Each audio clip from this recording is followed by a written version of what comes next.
일단 이번 시간에는요. 경천 동지 할 일 3가지. 이게 주제예요. MB의 한때의 측근이었던 정두원이 요즘에 언론에 다니면서 쓰고 있는 그 표현입니다. 경천 동지.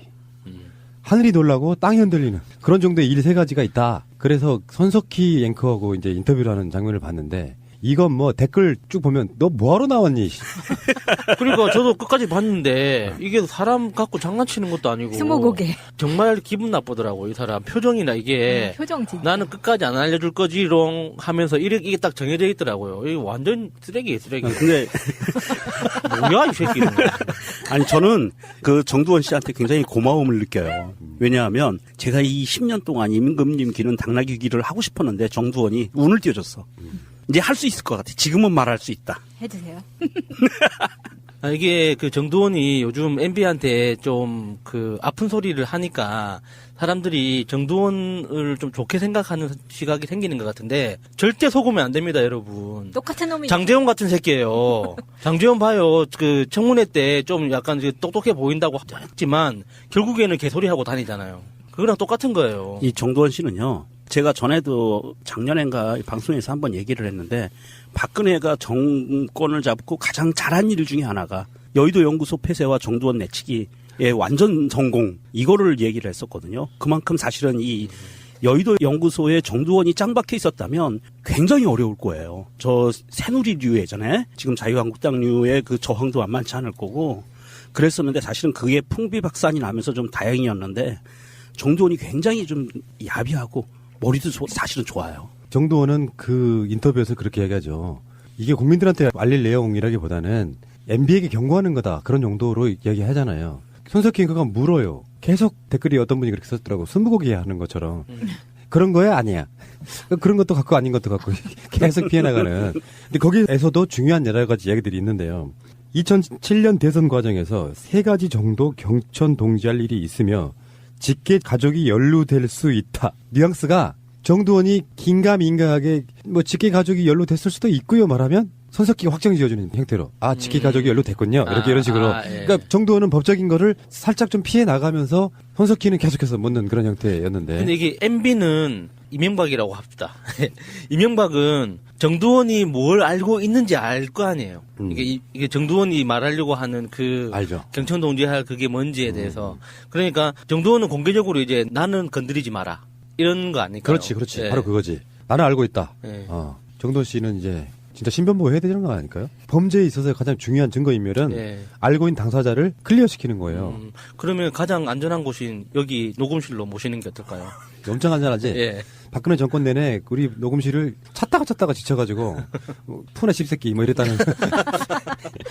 경선 때뿐만 아니라 본선을 포함해서 당락이 바뀔 정도의 일들이 3건 정도 있었다. 구체적인 부분은 말을 꺼릴 수밖에 없다. 그리고 그 다음에 이렇게 표현했어요. 저는 말을 애들로 할 수 있는 능력이 없는 장애인이라고 하면서 MB가 부인을 하고 있고 국민들은 짐작을 하는 상황이다. 이런 일까지 책임지지 않으면 안 된다는 취지의 말을 하다 보니 경천 동지 등을 이야기하게 됐다. 이렇게 이야기하고 있거든요. 일단 여러분들이 그 방송을 이제 다 보셨을 테니까 추정들을 한번 해보세요. 3가지 다 찾아내는 말은 안 해.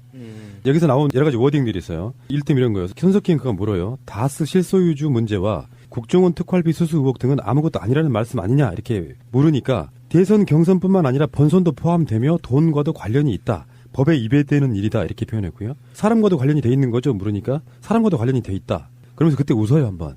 당연히 사람과 관련이 돼 있지. 너 어떻게 했겠어?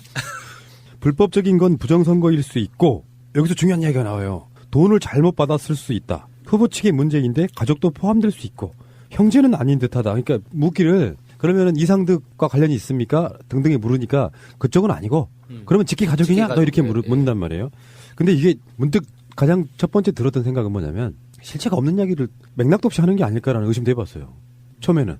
당락이 대통령 당선 여부가 뒤집힐 만큼의 큰 사안이고 돈에 관련된 거다 하면 제가 추정하는 건 그 옵셔널 벤처스 주가 조작 이거에 대한 확실한 증거 그를 봤다 뭐 이런 게 아닐까 싶어요. 주가 조작은 중대범죄잖아요. 그러니까 그거는 그 출마 자격 자체가 문제가 생길 수 있는 거거든요.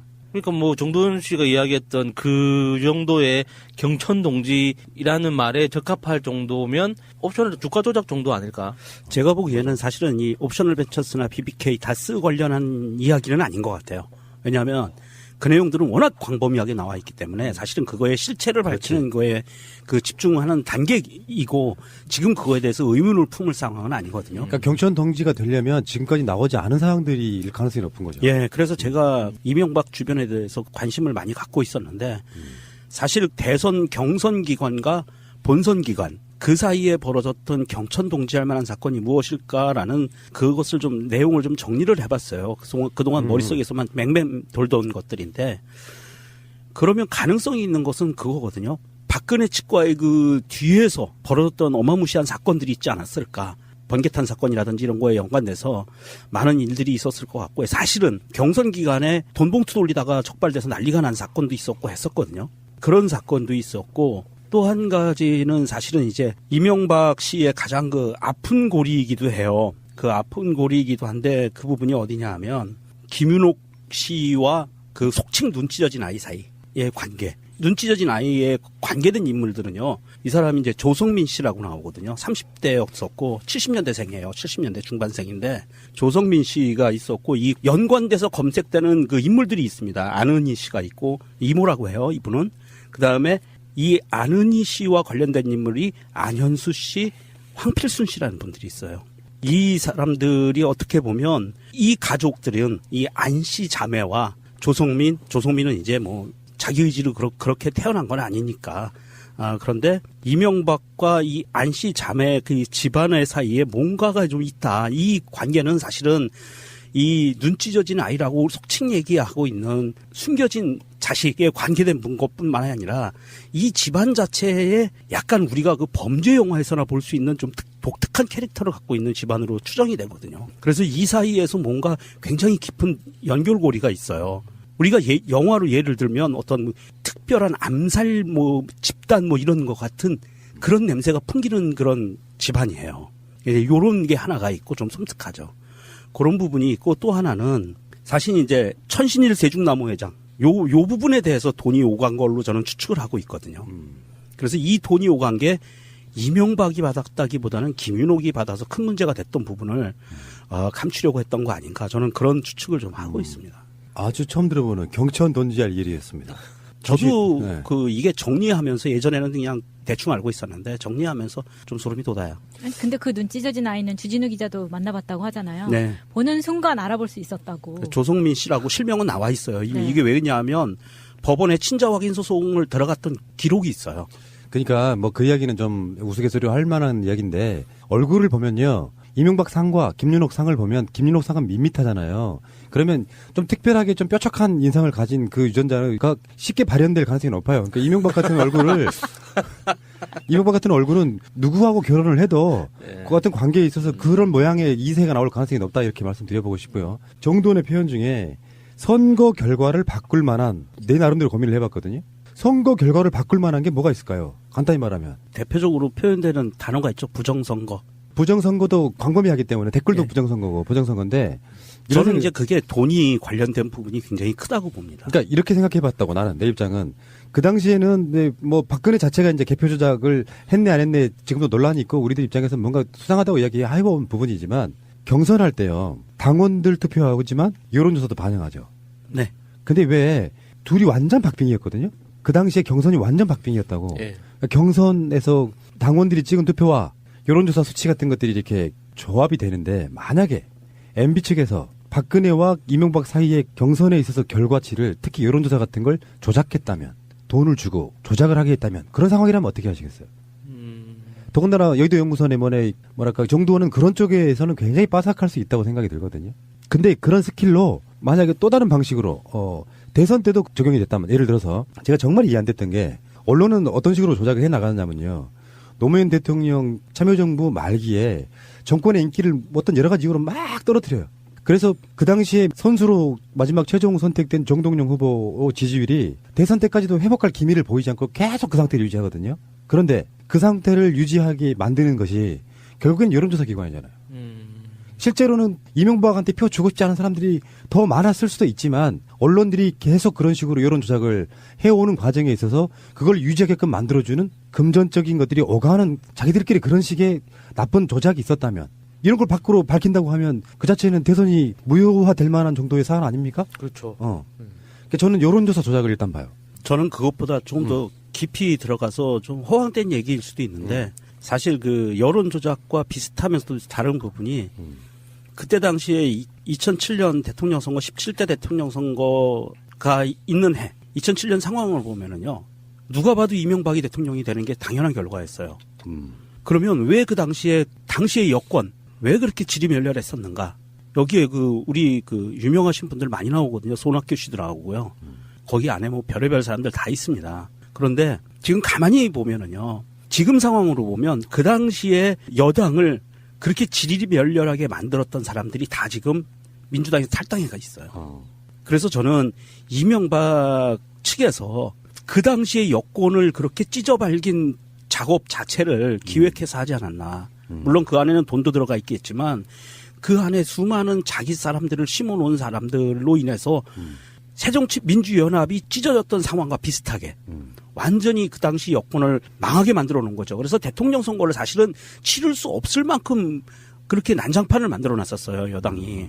집권을 하고 있는 여당이 사실 그렇게 갈라진다는 게 굉장히 쉬운 일이 아니거든요. 지금 민주당 보세요. 만약에 지금 민주당이 만약에 그렇게 막 5쪽, 6쪽으로 갈라진다고 생각을 해보세요. 그거 쉽지 않은 일이에요. 일어나기가 어려운 일인데 그 당시의 정치 상황을 보면 열린우리당이 너무 처참하게 찢어지면서 이명박한테 그냥 상납이 된 것 같은 느낌. 이 안에 나는 저는 추측하는 게 이명박에 아주 심각하게 이명박을 추종하는 무리들이 몇 명이 들어가서 그렇게 한 거 아닌가 하는 그런 단계까지 의심을 합니다. 사실 그러다 보면 여권을 그렇게 갈라놓고 박근혜를 견제하고 그러면서 사실은 이제 그 경선 과정에서 박근혜하고 막 진흙탕 싸움을 했거든요, 둘이. 그러면서 사실은 이제 박근혜가 추격해서 올라오는 거를 10%대에서 막아내고 자기가 1점 몇 프로로 기어코는 이겼거든요. 그런 상황에서 보면 이 일련의 과정들이 그 당시에 전체적인 정치 지형이 그 당시 한나라당이죠. 한나라당이 원했던 정치 지형으로 흘러가게 만든 그 핵심 고리가 이명박과 멘토그룹이라고 하는 유기뇌. 이 부분들이 짜맞춰져서 하나의 그림을 만들어낸 거 아닌가 싶어요. 이게 지금 정두원 의원의 그 인터뷰 자체가 너무 애매모호하긴 해요. 네. 어떤 감을 잡기가 정말 힘든데 대체적으로 보면 이런 표현도 나오거든요. 불법적인 건 부정선거일 수도 있고 돈을 잘못 받았을 수도 있다. 그러니까 지금 세 가지를 이야기했으니까 부정선거 관련된 여론조사 조작이라든지 이런 부분도 있을 수 있다고 생각해요. 그럼 나머지 두 개. 그중에는 이제 뉘앙스대로만 보면 돈을 잘못 받았을 수도 있다. 후보 측의 문제인데 가족도 포함될 수도 있고 형제는 아니다. 그러면은 이시영이 그 당시에 어떤 정치적 영향력을 발휘해가지고 돈을 받을 수 있는 저는 입장은 좀 못 된다고 봐요. 굉장히 어리다 축에 속하는. 네. 2002년에 키딩크하고 쓰리파 신고 사진 찍던 네. 그 후에 5년 후의 일이거든요. 그러면 한 사람밖에 더 있어? 무촌관계. 무촌관계. 김은옥 씨. 김은옥 씨한테 어떤 자금이 또 흘러 들어갔을 가능성이 있는 거죠. 당선 축하금 뭐 이런 이야기도 하더라고요. 그런데 워낙 이 정두원 씨가 20분 정도 이렇게 인터뷰를 했던 것 같은데 한마디로 요약할 수 있죠. 아무 내용이 없어요. 그래서 이게 그냥 모든 이야기를 추론할 수밖에 없는데. 그런데 만약에 나중에 그 일이 세 가지가 언론 공개상에 드러나면 아 그랬겠네라고 그때는 추정할 수 있는 정도의 혼자서 그러면 시나리오를 쓰고 있는 거예요. 플롯을 미리 깔아놓고 지 혼자서 우리 국민들을 상대로 장난치고 있는 거예요. 근데 정두원은 워낙에 지금 이명박을 건드려 놨어요. 네. 예전에 혹시 정두원 씨가 뭐 재판 계속 받으러 다니면서 저축은행 건으로 무죄가 확정되고 나서 인터뷰하는 거 혹시 보신 적 있어요? 그 인터뷰에 보면은 거의 통곡을 해요. 오열을 해요. 막 눈물 콧물이 나오느라고 자기 말을 못할 정도로 억울했던 지점이 있어요. 그런 지점 때문에 이렇게 이명박에 대해서는 일찌감치 최근만이 아니라 수년간 이명박을 디스하는 정도로 생활이 왔던 사람이에요. 근데 그런 사람 입장에서 보면 실체가 없을 거라고 저는 생각하지는 않습니다. 본인의 인터뷰처럼 이명박에 공개적으로 경고를 하는 거는 맞다고 생각해요. 당신이 내가 말하기 전에 이실직고의 하나 그리고 나 알고 있는 거 알지? 알고 있는 거 알지잖아. 나 그거 알고 있어. 알고 있어. 그러니까 알고 있는 거 자체를 알고 있어. 근데 그걸 또 한 번 더 각인시켜 주는 거예요. 이명박한테. 그러면서 나 건드리지 마. 분명 이런 경고도 들어있는 거고. 그러니까 이 인터뷰 자체가 국민들한테 무슨 메시지를 전하는 게 아니라 분명히 이명박이 볼 거라는 걸 알고 이명박 약간 겁주기 이런 식으로 나왔다고 생각이 드는 게 손석희하고 이 아이 컨택 할 때 보면은 그 내가 말 안 한다고 이야기했었잖아. 사전 미팅 때. 막 이런 표정 하나랑 거들먹거리는 듯한 표정을 처음부터 짓고 있어서 처음에는 이 사람 왜 나왔지? 이런 인상을 너무 강하게 줬었어요. 처음에. 근데 마지막 인터뷰에 이런 말이 손석희가 이런 말을 하죠. 그렇게 말을 한 게 경고 메시지입니까? 이렇게 묻잖아요. 그런데 정두환이 아니 제가 어찌 감히 대통령께 그럴 수가 있겠냐고 이런 식으로 또 애둘러서 이야기를 하는 거예요. 그러니까 강하게 물어보면 약간 슬쩍 빼고 그렇지만 나는 다 알고 있으니까 이런 식이면서 정확하게 이야기는 안 하고 두리뭉실하게 그냥 완전히 가지고 놀았다? 그러니까 정도원 씨가 그랬잖아요. 자기는 애들로서 말할 줄 모르는 장애인이라고. 그 장애인 비하죠. 예, 그 장애인 비하이기도 하고 거짓말이기도 하죠. 지금 국민을 상대로 애들러서 모든 걸 애들러서 이야기하고 있으면서 그러니까 의혹만 점점 더 키우고 있는 거죠. 그러니까 결과적으로는 정두원 자신의 몸값만 올리는 결과가 되는 거죠. 나라면요 검찰이 정도원을 소환하는 게 맞아요. 맞습니다. 그러니까 자기가 이야기를 갖고 있는데 그게 상대방의 불법 사실에 대한 그걸 본 사람이잖아요. 목격자 이거나 혹은 공범. 예. 근데 그 사람이 밖에 나와가지고 대국민을 상대로 이건 가르쳐 줄 수 없어. MB는 알 거야. MB 나 알고 있지. 나 건드리지 마. 이런 용도로 써먹고 있다면 당장 불러 조사를 해야죠. 불법성이 있다는 얘기를 자기 스스로 했으니까. 네. 그냥 공범인데 공범이 아닌 척 미디어를 교묘하게 이용하는 거예요. 지금. 그러니까 검찰에서 이 조사도 해야 되지만 신변 보호를 해야 되죠. 연탄, 번개탄 조심하게. 이거 진짜 심각한 문제예요. 네, 심각한 문제입니다. 이게 만약에 중요한 증인 중에 하나가 뭐 어떤 신병을 비관해서 꼭 비관하지. 신병. 아니면은 신병 비관까지는 아니고 갑자기 덤프트럭 기사한테 시켜서 차 한번 받아버리고 3년만 살고 나오면 되거든. 아니 그러니까요. 지금 뭐 이 얘기를 여기다 섞기 좀 미안하긴 하지만 이상득 씨가 오늘 집안에서 갑자기 쓰러져서 그러니까 중환자실로 들어갔대요. 의식을 잃고 중환자실로 입원을 했다고 하죠. 연탄가스 맞으셨나? 그러니까 이게 이렇게 연결을 시키지. 일련의 사태를 보고 정신적인 충격을 받아서 고령이다 보니 이렇게 쓰러졌다라고 그냥 중환자실로 들어가 버리는데 24일 날 출두하겠다고 하는 거를 26일 연기했는데 지금 이 상황이라면 26일 날 출석 못 한다. 이거 아닙니까? 그 메시지죠. 네. 사실 이 이명박 직계를 보면 좀 우리가 그동안 이시영이가 워낙 그 물망에 많이 올라서 이시영만 봤었잖아요. 그런데 여기 물망에 오르는 사람이 또 2명이 더 있어요. 하나는 이주연 장녀의 남편, 그러니까 사위죠. 이상주 이 사람이 삼성전자 전무를 했어요. 젊은 나이에. 이건 경천동 지하 사건이었거든요. 그럼 삼성과의 무슨 관계가 있었는가? 이거 하나가 있고요. 또 하나는 이수연이라는 딸의 삼녀, 남편 조현범 사위입니다. 효성. 이 사람은 한국타이어 사장했는데 이 사람 수사도 제대로 안 받았어요. 세무 관련 조사받다가 그냥 흐지부지 됐거든요. 셋 중에 아버지를 가장 많이 닮았죠. 아, 그래요? 아, 행복한 가족. 이명박 같은 정도의 관상을 가지면 잘 산다는 건 증명했잖아 지금.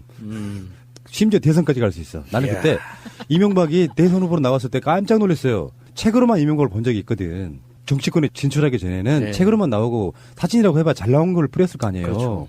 실물을 봤더니 좀 심각해. 솔직히 말해서 좀 부끄러웠어. 저런 인상을 갖고 있는 사람도 우리나라를 대표할 수 있을까 하는 그 외모 지상주의적인 생각을 했단 말이지.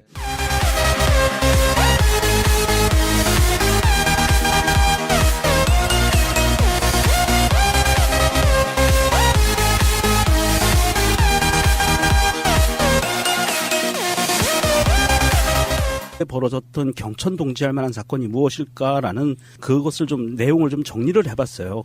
그동안 머릿속에서만 맹맹 돌던 것들인데 그러면 가능성이 있는 것은 그거거든요. 박근혜 측과의 그 뒤에서 벌어졌던 어마무시한 사건들이 있지 않았을까.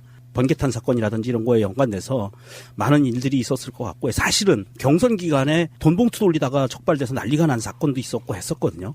그런 사건도 있었고 또 한 가지는 사실은 이제 이명박 씨의 가장 그 아픈 고리이기도 해요. 그 아픈 고리이기도 한데 그 부분이 어디냐 하면 김윤옥 씨와 그 속칭 눈찢어진 아이 사이의 관계. 눈찢어진 아이에 관계된 인물들은요. 이 사람이 이제 조성민 씨라고 나오거든요. 30대였었고 70년대생이에요. 70년대 중반생인데 조성민 씨가 있었고 이 연관돼서 검색되는 그 인물들이 있습니다. 안은희 씨가 있고 이모라고 해요. 이분은.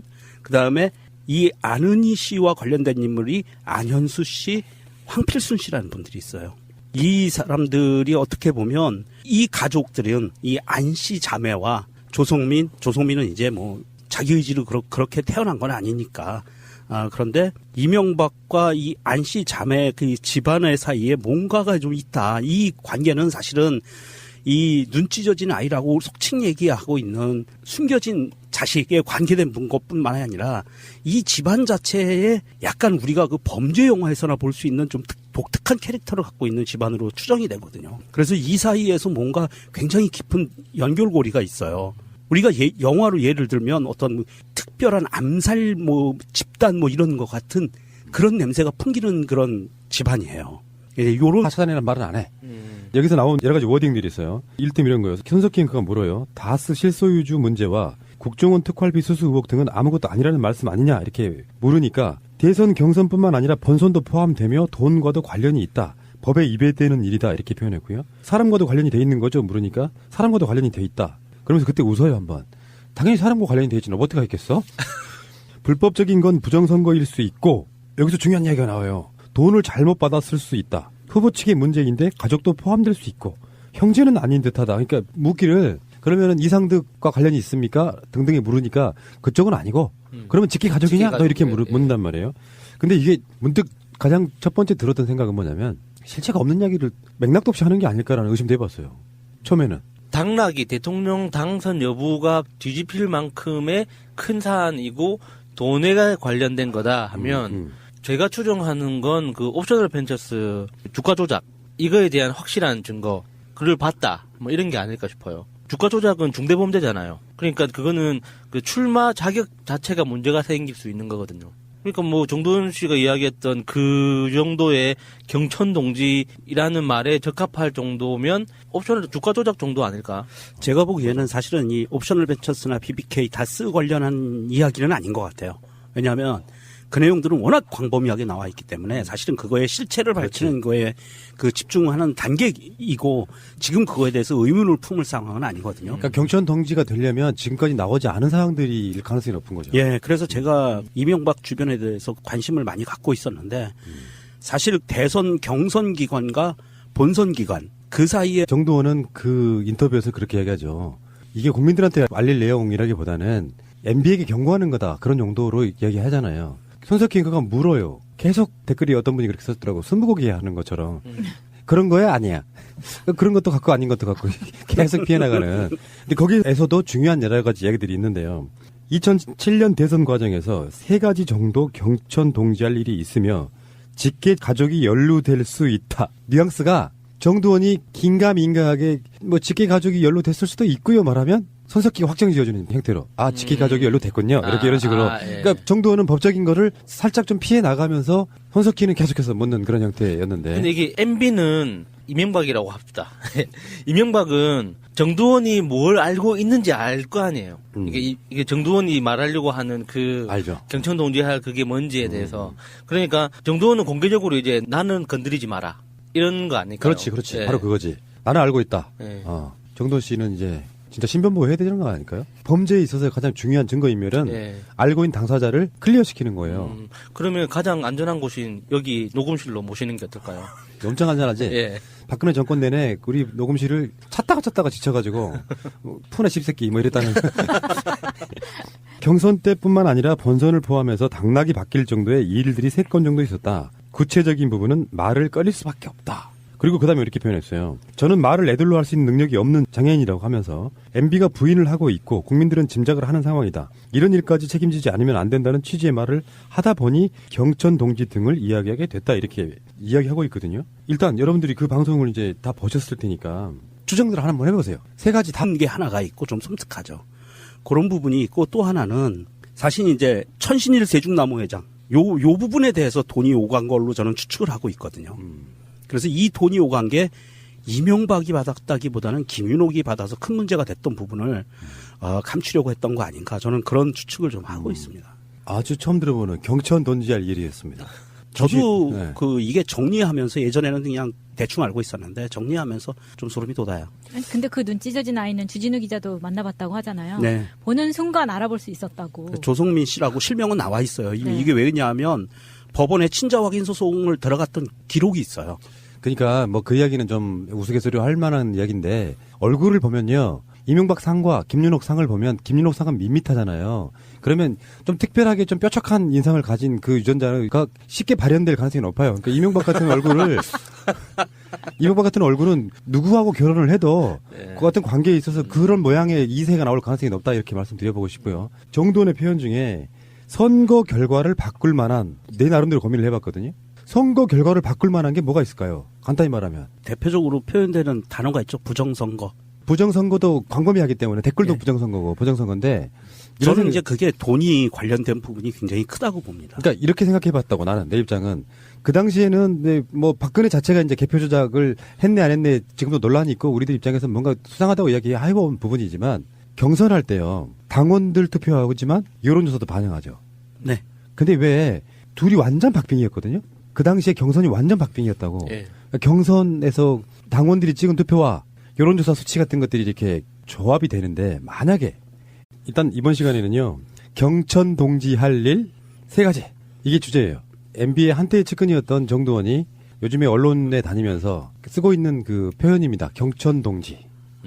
하늘이 놀라고 땅이 흔들리는 그런 정도의 일 세 가지가 있다. 그래서 손석희 앵커하고 이제 인터뷰를 하는 장면을 봤는데 이건 뭐 댓글 쭉 보면 너 뭐하러 나왔니? 그러니까 저도 끝까지 봤는데 이게 사람 갖고 장난치는 것도 아니고 스무고개. 정말 기분 나쁘더라고 이 사람 표정이나 이게 표정 진짜. 나는 끝까지 안 알려줄 거지롱 하면서 이게 딱 정해져 있더라고요. 이게 완전 쓰레기예요 쓰레기. 근데 뭐야 이 새끼는. 아니 저는 그 정두원 씨한테 굉장히 고마움을 느껴요. 왜냐하면 제가 이 10년 동안 임금님 기는 당나귀 기를 하고 싶었는데 정두원이 운을 띄워줬어. 이제 할 수 있을 것 같아. 지금은 말할 수 있다. 해주세요. 아, 이게 그 정두원이 요즘 MB한테 좀 그 아픈 소리를 하니까 사람들이 정두원을 좀 좋게 생각하는 시각이 생기는 것 같은데 절대 속으면 안 됩니다, 여러분. 똑같은 놈이. 장재원 같은 새끼예요. 장재원 봐요. 그 청문회 때 좀 약간 똑똑해 보인다고 했지만 결국에는 개소리하고 다니잖아요. 그거랑 똑같은 거예요. 이 정두원 씨는요. 제가 전에도 작년엔가 방송에서 한번 얘기를 했는데 박근혜가 정권을 잡고 가장 잘한 일 중에 하나가 여의도 연구소 폐쇄와 정두원 내치기의 완전 성공 이거를 얘기를 했었거든요. 그만큼 사실은 이 여의도 연구소에 정두원이 짱 박혀 있었다면 굉장히 어려울 거예요. 저 새누리류 예전에 지금 자유한국당류의 그 저항도 만만치 않을 거고 그랬었는데 사실은 그게 풍비박산이 나면서 좀 다행이었는데 정두원이 굉장히 좀 야비하고 머리도 사실은 좋아요.